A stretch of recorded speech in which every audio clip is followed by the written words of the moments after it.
Yeah, because I hear that when it comes to missing people.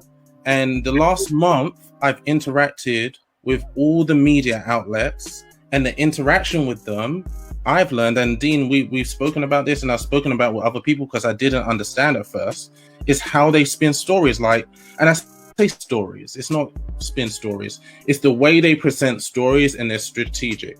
And I think that has influenced everybody on just perceptions about everything. One thing, when I like this, I make sure to say, yes, it sounds all bad, but really it's not, because wherever you have violence and all the bad stuff going on, you have people fighting against it from the community, people setting up initiatives. But those stories are not getting told in the media. They want the Black mother crying. They want to monetize the Black trauma. Yes. And it seems like only bad things are happening when not only bad things are happening. Absolutely. I think there's a balance of points in there. And I think this is all of our responsibility, which is about creating a generation of leadership that is, one, media trained, civically trained, but also understands the unique history that the media has played in painting our community in a particular light.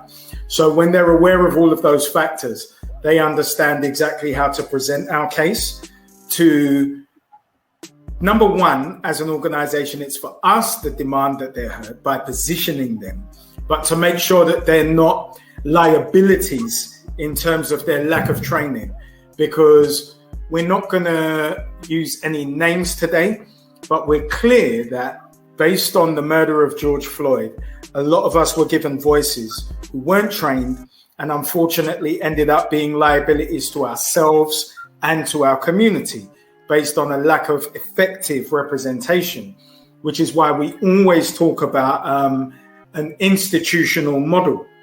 So even though me and you have never met, Dominic, you understand that the first thing I do when I reach out is speak to you as a custodian and say there's certain things you have to learn to protect yourself. If there's anybody in the community that you need to know, we're going to introduce you to those people to enable you to make this thing more robust. And it's nothing more than a phone conversation or even a text message, because it's not an ask, you're pushing on an open door. So I think we're at the point in history that we've never been this effectively organized with people who are balancing grassroots, professional roles, and advocacy at the same time. And I think that's a very frightening proposition for the state, because they don't know what it looks like. They don't know how radical it is. And let's not get it twisted. They are as basic as some of the basic elements of us, because they believe that it's run down Babylon as well. They don't understand that I don't have to like you. None of us have to like each other, but we do have to get on, because we contribute to the GDP of this nation through our taxation.